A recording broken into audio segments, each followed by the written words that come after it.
ስለሆነ ስለምከታተል ብዬ ነው የገባሁት እንጂ ምንም የምጠይቅህ የለም። እሺ እግዚአብሔር ያክብርልኝ። እሺ አመሰግናለሁ። ምን ወንድሜ ስለምሰጠን ምክር ስለምታደርጋቸው ቪዲዮዎች በጣም ያኔ ምን ብዬ ልግለጽልህ? መግለጥ ብዙ አልችልም። በእርግጥ እግዚአብሔር ኑርልን፣ እድሜህን ትንሽ ከፍ ያድርግልን። ምና አሜን አሜን። አመሰግናለሁ። እሺ ናዊ ልልህ ነው የገባሁት። በርታ ወንድማችን፣ ስለምታበረታታን እናመሰግናለን። እሺ አመሰግናለሁ። እሺ ወንድሜ መልካም ጊዜ ይሆንልክ።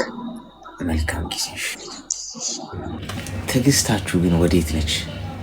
እሷን ደጋገመችው። እርግጥ ላመሰግነን የገባሁት እግዚአብሔር ያክብርልኝ፣ ረጅም እድሜ ከጤና ጋር ልጅ አሜን ካልኩኝ መድገም የለባትም። አይ ነው ግን ከታች አሁን 40 ሰከንድ አላወራችም። ልጅ ወረጂ አስወርዳ ሃይላንድ ጫማ እንዴ! መረጋጋት እኮ አለብን ጎበዝ። እንዴት ነው ግን ባስ ራሱ ምንጠብቀው? ባስ እንጠብቅ የሆነ ትዕግስት የሚያስፈልገው ነገር እዚጋ ነው። አብዛኞቻችን ትዕግስታችን እግዚአብሔርን ጠይቀ ነው። ጥያቄ ምን ያህል ጊዜ ነው የምንጠብቀው? በዚህ አይነት እንደውም ትቶኛል፣ ረስቶኛል፣ እንደውም ትቼዋለሁ፣ እንደውም አትላከልኝ ምናምን ስትል ተልኮልህ የነበረው በረከት መልሱት፣ ይመለስ ተውት ተብሏል። ተብሎ ስንት ያስመልሰናል ትዕግስት በማጣት። ጤና ይስጥልኝ። እንኳን ደህና መጣሽ። እንኳን ደህና ቆየ። ምን እንታዘዝ? አሌ ብላ አሌክስ የ4 ዓመት ጓደኛ ነበረኝ በል። አንዴ አውሪሽ፣ ውሃ ልቅዳ፣ እየሰማሁሽ ነው። እሺ ከዛ በ4 ዓመታችን ተለያይተናል። ሳውዲ እያለን 3 ዓመት ፍቅር ላይ ነበርን። እሺ አሁን ሳውዲ ስንመጣ 4 ዓመታችን ላይ ተለያየን። 4 ዓመታችን ላይ ተለያየን። እሺ እና ደጋግሞ ይቅርታ እየጠየቀኝ ነው፣ ግን ይቅርታህን አቅር አልልህም ብዬ ቦልኬዋለሁ። ቆይ ከዛ በፊት የተዋወቃችሁ የጦስ ዶሮ እንዴት ነው የተጀመረው? ጦሱ ልክፍቱ የት ነው? አገር ቤት ነው። አንድ አብሮ አደጌ ነው። አብራችሁን ያደጋችሁት? አብሮ አደጌ የጎረቤት ልጅ ነው እኮ። ፍቅር መቼ ነው የጀመራችሁት? ከልጅነት? 16 ዓመት ላይ ነው። በ16 ዓመት ነው ፍቅር የጀመራችሁት? አዎ። ምን አይነት እድለኝነት ዘመን ነው! በእኛ ጊዜ እኮ 16 ዓመታችን ላይ እኔ እናት ጠዋት የምበላው ሻይ በዳቦ ነው ወይስ እንጀራ በሽሮ ነው የሚለው ነው የሚያስጨንቀን ተማሪዎች እያለን 16 15 ዓመት። በዚህ ጊዜ የፍቅር ሌላ ዓለም ተጋብተን መንታ ወልደን ምናምን ጨዋታ ላይ ናቸው አብዛኝ ዘመኑ ነው። እኛ ነን የሳት ነው። እሺ ከዛስ?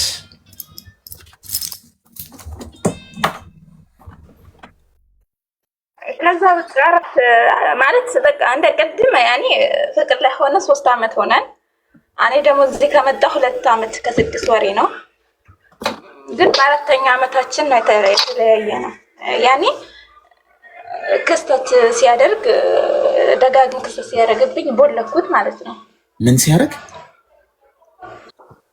ክስተት ያኔ በቃ ያለ ነገር ሲጠይቀኝ ማለት ነው።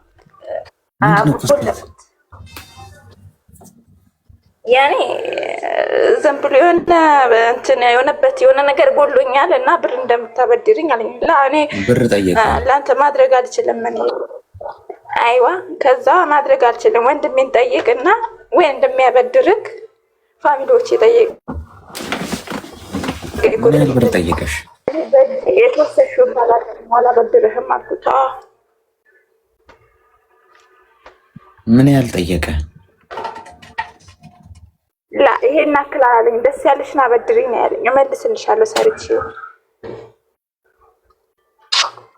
10 ሚሊዮንም ቢሆን ደስ ያለሽን ያው ብታበድሪው ደስ ይለው ነበር። እሺ ከዛስ?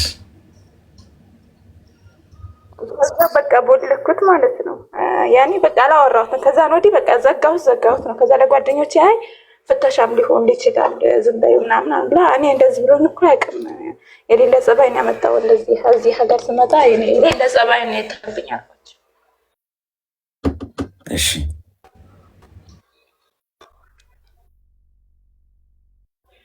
አይስ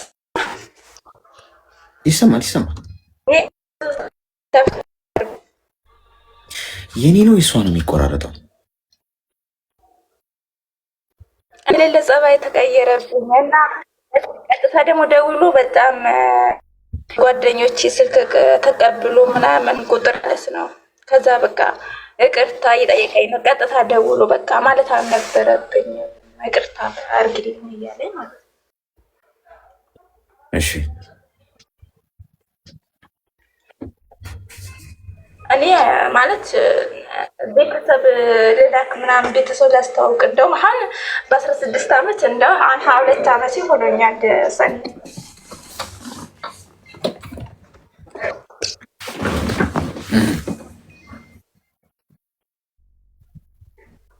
እና እንደዛ ነው እልሃለሁ። ያኔ ሽማግሌ ላስገባ ቤተሰብ ማለት ትርጉም ላድርግልሽ ብሎኛል ደውሎ እንደውም በቃ ወንድሞችሽም እህቶችሽም ሙሉ ቤተሰቦችሽን ትውውቅ ላድርግልሽ ሽማግሌ ላክ ምናምን። ከዛ አይ እንደዛ ነው ያላሰብኩበትም። ብዙ ወደፊት ይቀረኛል። በዚህ ሰዓት ትዳር አላሰብኩበትም። ምንድን ነው የሚሰራው? ወድቆን ስራ ነው የሚሰራው። ቀሱ ምናምን ነው የሚሰራው። የምን አዲስ አበባ። ቆይ ተሰቃየን እኮ። ስልክሽ ግን በጣም ነው የሚቆራረጠው። የኔ እናት ኔትወርክሽ ነው አስተካክዪ እስቲ።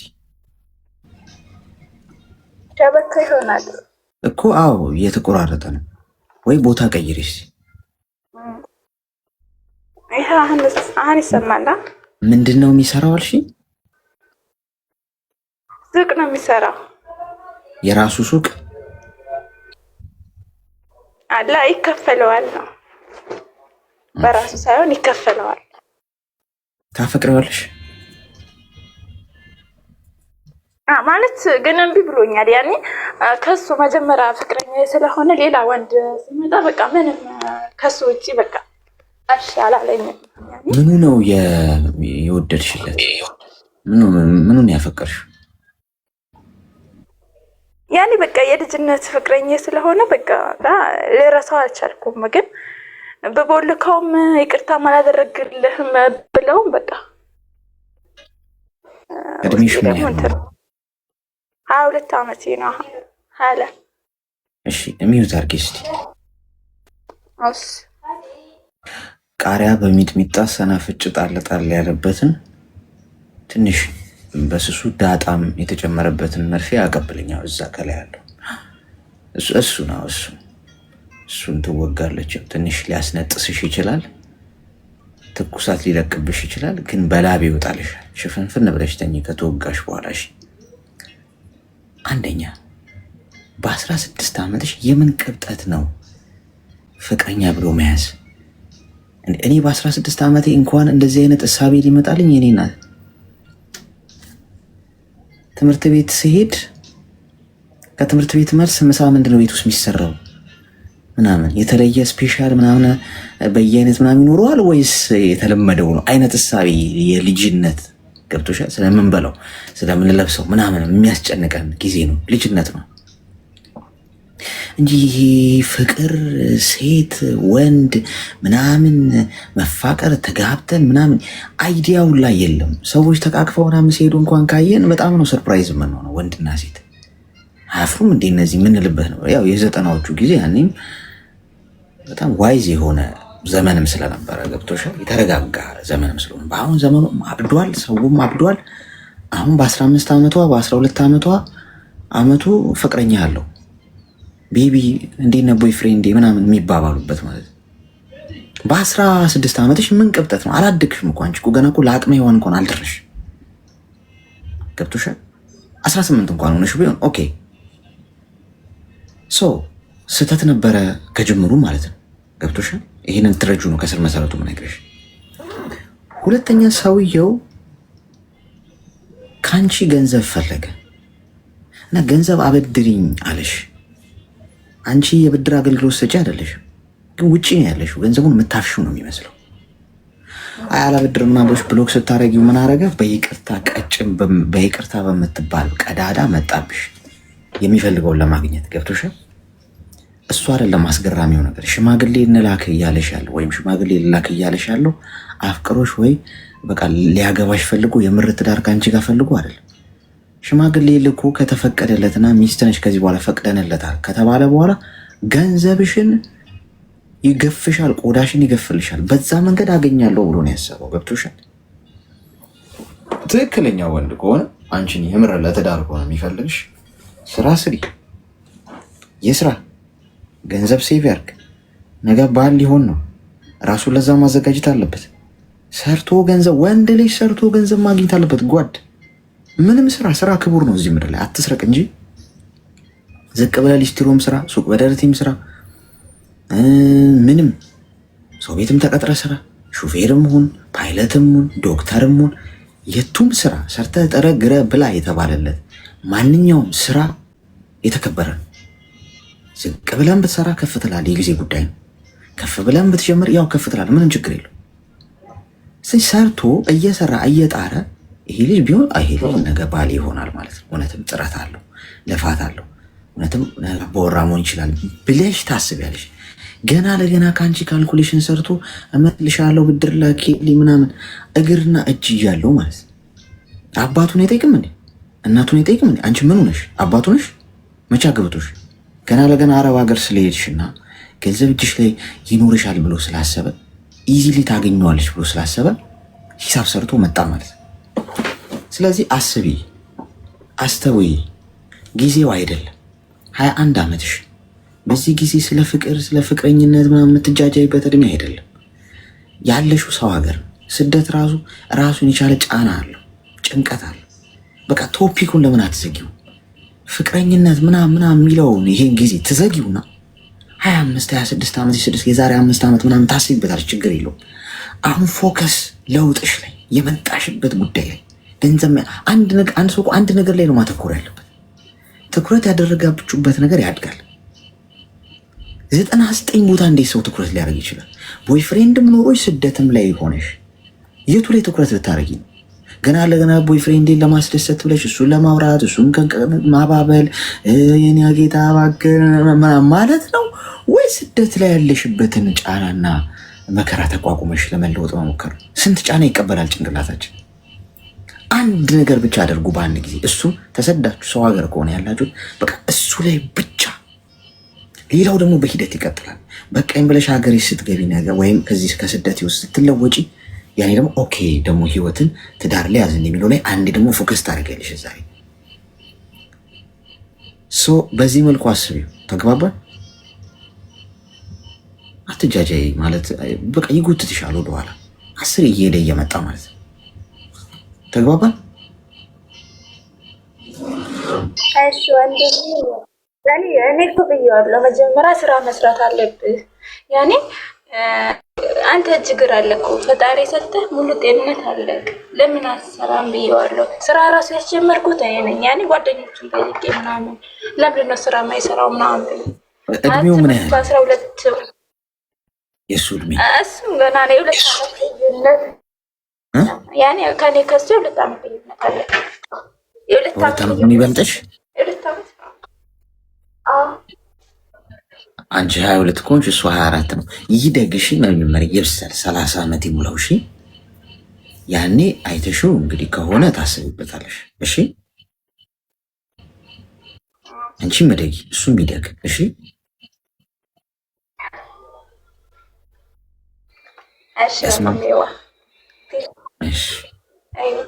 በርቺ። እሺ አመሰግናለሁ። እኔ ለምን ግን አያድጉም ወንዶቹ?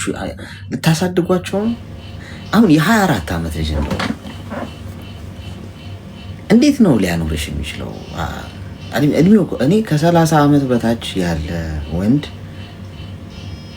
ህፃን ነው፣ ገና ወጣት አልሆነም እያልኳችሁ ነግሬያችኋለሁ። ቀደም በ24 ዓመቱ አሁን እርግጠኝነት ይሄ ልጅ 30 ዓመት ምናምን ሆኖት ቢሆን ከ30 እስከ 35 ምናምን ሆኖት ቢሆን የምሬን ነው መጥቶ ገንዘብ አይጠይቃትም።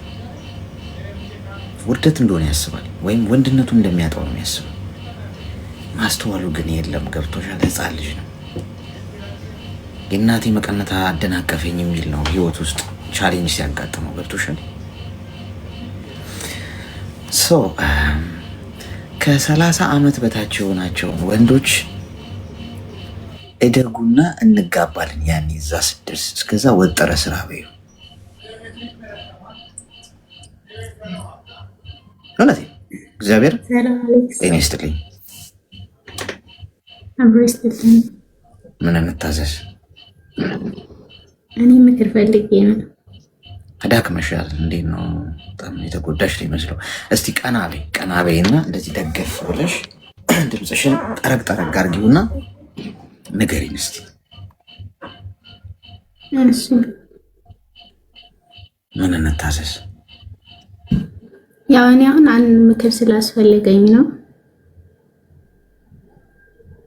መጀመሪያ ያው የፍቅር ታሪክ ነው። መጀመሪያ ላይ የሆነ ልጅ ነበርና ትምህርታችንን ስንጨርስ እንጋባለን በሚል ቃል ተገባባን ማለት ነው። ይሰማል? መቼ? እንዴት ተዋውቃችሁ? የአንድ ሰፈር ልጆች ነን። አንድ ሰፈር ነበርና ትምህርታችንን ስንጨርስ እንጋባለን ምናምን ብለን ያኔ እሱም የሚሞክር ስንተኛ ክፍል ሆናችሁ? 2010 ላይ የ9ኛ ክፍል ተማሪ ሆነ። እድሜሽ ምን ያህል ነበር ያኔ? ሜቢ 17 ወይ 16። እሺ ቀጥይ። ከዛ በኋላ ያው እሱም ዩኒቨርሲቲ ገባ፣ እኔም በግል ጀመርኩኝ። ግን እንደዛ ሆኖ ነው በቃ የሆነ ስንጋባ ወደዋለሁ ብዬ ነው እንጂ ምንም የፍቅር ስሜትም የለኝም። ምንም በቃ ምንም ለሱ እንትን የለኝም ማለት ነው። ግን ያው ትምህርታችንን ስንጨርስ እንጋባለን ምናምን ብለን ዝም ብለን ነው የምንኖረው። የምንደዋወለው በአንድ ወር በሁለት ወር ነው። ያኔ አትደውልልኝ ትምህርቴን ላይ ሰነፍ ሆናለሁ ምናምን ነገር እለዋለሁኝ። ከዛ በኋላ እንደዛ ስለምለው እኔ ማውራት ስለማልፈልግ ነው እንደዛ ምለው እንጂ ለትምህርቴ እንትን ብዬ አይደለም። ከዛ እንደዛ እያልኩት እሱም ዩኒቨርሲቲ ገባ፣ እኔም በግል ጀመርኩኝ። ከዛ ግን አልቀጠለም። በቃ በጣም እያስጠላ የመጣ እሱም ማውራቱ ምናምን ነገርና ለራሴ ሌላ ህይወት መወደውን ጀመርኩ ማለት ነው። ከዛ ይሰማል አሌክስ? ይሰማል፣ እየሰማሁ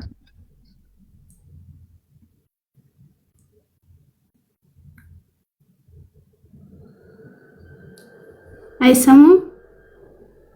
ይሰማል እኮ እህቴ፣ እየሰማን ነው። ከዛ የራሴን ህይወት ጀመርኩኝ። እሱ ደግሞ አያውቅም ነበረ። ግን መጨረሻ ላይ አንደኛ ዓመት ምናምን ሲሆን ትምህርቱን ትቼው ወደ አረብ ሀገር መጣሁ ማለት ነው።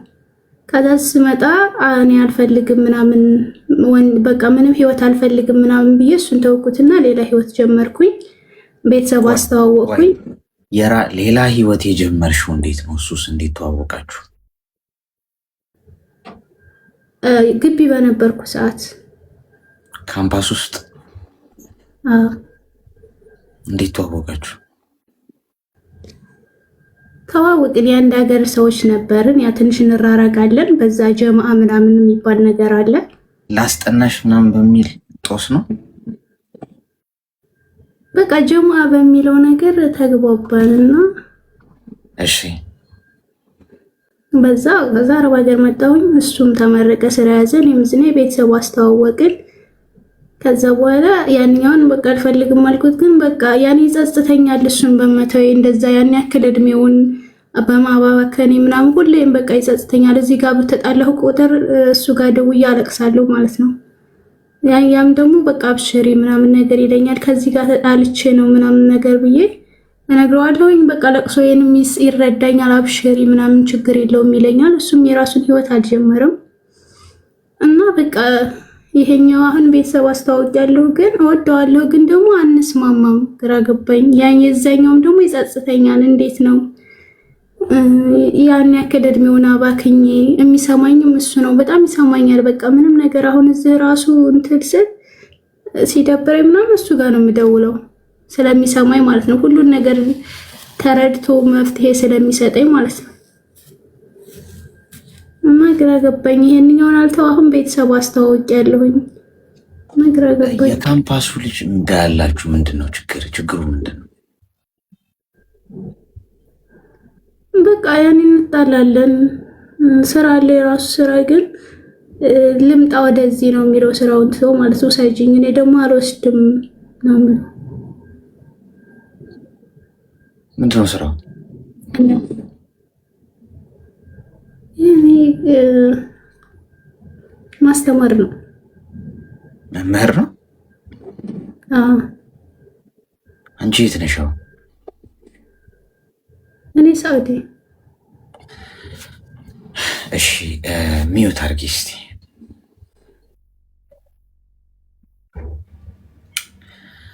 አሁን ይኸውልሽ የኔ እናት በሁለት በኩል የተወጠረ ነገር መበጠሱ አይቀርም። ገብቶሻል? መስመርሽን ለይ እንጂ እንዴ የቀድሞ አብሮ አደጌ ያልሽኝ ሰው አታፈቅሪው። ከስር መሰረቱ ስንጀምር አትወጂው። ኢትስ ኦኬ፣ ችግር የለም፣ ወንጀል አይደል አለመውደድሽ። አንዲት ሴት እዚህ ጋር እኔ አሁን ከኔ ቢይዛት ወይ ብታፈቅረኝ እኔ ደግሞ እሷን ባላፈቅራት ምንም ችግር የለም። እሷም ጥፋት አይደለም እኔም ጥፋት አይደለም። እሷ የማፍቀር መብት ይኖረታል። እኔም ደግሞ ምንም ስሜት ለእሷ ከሌለኝ ወይ ወንጀለኛ አይደለም ወይ ችግር አይደለም ወይ በሽታ አይደለም። ይሄ የህይወት እውነታ ነው። አንዱ ሊያፈቅር አንዱ መልሶ ላያፈቅረው ይችላል። ችግሩ ምንድን ነው? ሳታፈቅረኝ ነገር ግን በቃ ነገ ከነገ ወዲያ ላፈቅራት እችላለሁ ወይ አይታወቅም። የወደፊቱ ህይወቷ ውስጥ ገብቼ ህይወቷን ነካክቼው ተስፋ ሰጥቻት እጇን ይዤ እኔ ግን ምንም ስሜት ሳይኖረኝ መሀል መንገድ አስፓልት ላይ ስደርስ መግቢያና መሄጃው ከጠፋኝ አስቸጋሪው ጥፋት ያኔ ነው። ገብቶሻል? የሚከሰተው ካላፈቀርኳት ግን አላፈቀርኳትም፣ በቃ ይቅርታ አላፈቅርሽም፣ ለአንቺ ምንም ስሜት የለኝም። እውነቱን መናገር ግን ከቻልኩ ምንም ችግር የለም። አንቺ ማታፈቅሪው ሰው ጋር የመኖር ግዴታ የለብሽም። ማለት እሱን ያለማፍቀርሽ ወንጀል አይደለም። አለማግባትሽም በጣም ጥሩ ነው። ሴት ልጅ የሚያፈቅራት ነው ማግባት ያለባት እንጂ የምታፈቅረውን አለ ምናምን የሚባል የሆነ ማን እንዳለው ባይታወቅም የሆነ ጥቅስ የሚጠቅሱ ሰዎች አሉ። የሚያፈቅርሽን ብታገቢ ደስተኛ ያደርግሻል፣ ችግር የለም። አንቺ ግን እሱን ደስተኛ ልታደርጊው አትችይም። ሰው እየጎዳሽ ነው የምትኖሪው። ከአንቺ ማግኘት ያለበት ነገር አያገኝ፣ ትኩረት አያገኝ እና እዛ ውስጥ ሆነሽ ከሌላ ሰው ፍቅር ሊይዝሽ ይችላል። ቢከስ ስለማታፈቅረው ይህን ሰው። ስለዚህ ስቃይ ነው የሚሆነው ለአንቺም ለዛም ሰው ሮንግ ነው ማለት። መሰረቱ መጀመሪያ የተደራጀ ማድረግ መልካም ነው። ሰው ሲያገባ አትሊስት ያንን ሰው መውደድ አለበት። ለዛ ሰው ጥሩ ስሜት ሊኖረው ይገባል። የልብ ፈቃድ ሊኖረው ይገባል እንጂ ዝም ብሎ በቃ ስለሚያፈቅረኝ፣ ስለሚንከባከበኝ፣ ስለሚረዳኝ፣ ስለሚሰማኝ በቃ እሱ ነው ማግባት ያለብኝ ብለሽ ብትገቢ ያሰብሽውን ደስታ ማግኘታች። ስለዚህ ይሄንን ሰው ማትወጂው ከሆነ አታውሪው። ችግር ሲደርስብሽ ይሄድሽ እሱ ጋር ማልቀስ አቆሚ። ትክክላን እየጎዳሽው ነው የምትመጪው። ሁለተኛ እዚህ ጋርም የጀመርሽው ነገር ይህንን ሳትጨርሽ ነው፣ ይህንን ሳትቋጭ ነው ሌላ ግንኙነት የጀመርሽው። ዝብርቅርቅ አደረግሽ ሁሉንም ነገር። መስመር አስይዡ። ከዛሬ ጀምሮ የመጀመሪያ መስመር የምታስይዡ ምንድን ነው? ይሄ ቀድሞ ማትወጂውን ሰው በመራቅ ተባበሪው። የምታዝኝለት ከሆነ እውነታውን ነው። እኔ ከዚህ ላይወር ይችላል መነግርሽ ሀቅ ግን እውነት ነው። ነገ ከነገ ወዲያ ውለሽ ስታድግ ጊዜን ሲተካ የምትደርሽበት እውነት ግን ይሄ ነው። የምታከብሪው የምታዝኝለት ከሆነ ራቂ። ነገ ከነገ ወዲያ የኔ ትሆናለሽ በሚል ሰበብ ሰውየው የሚወድሽ ከሆነ ይጎዳል፣ ልቡ ይሰበራል። ገብቶሻል? እንዲረሳሽ እርጂው በመጥፋት። ይህንን ሰው ደግሞ ቤተሰብ ጋር ወስደሽ ያስተዋወቅሽው ምኑንም ሳታቂ ከሆነ ገና ባልሽ ለመሆኑም እርግጠኛ ካልሆንሽ ዝም ብሎ ሄድ መጣ ብልጭ ድርግም እያለ እንትን የሚል ከሆነ እሱንም አስቢበት። ያለውበት ግንኙነት ምን ያህል ጥልቅ ነው? እውነት ነው ወይ ያስኬዳል የሚለው መርምሪ። ቀስ በቀስ ጉዳዮቹ መፍትሄ በመስጠት ህይወትሽን የተረጋጋ አድርጊው። ዝብርቅርቅ ያለ ጉዳይ ውስጥ ገብተሽ ተግባባን? ይህን ሰውዬ ግን እየደወልሽ የምታለቅሽበትን ወንድ ግን የምታዝኝለት ከሆነ እኔ እውነቱን ነው የምነግርሽ፣ የሚያሳዝንሽ አትሊስት እንኳን ትንሽ ለሱ ሀዘኔታ ርህራሄ ካለሽ እየደወልሽ ተስፋ አትስጪው፣ ጥሺ፣ ራቂ፣ አታውሪው። የራሱን ህይወት እንዲጀምር እንዲኖር እንዲረሳሽ አንቺ እድሉን ፍጠሪለት። ተግባባን? ሰርኪስ አመሰግናለሁ። እሺ አመሰግናለሁ። እማታፈቅቸው ከሆነ ጋይስ ተስፋ አትስጧቸው በተቻለ መጠን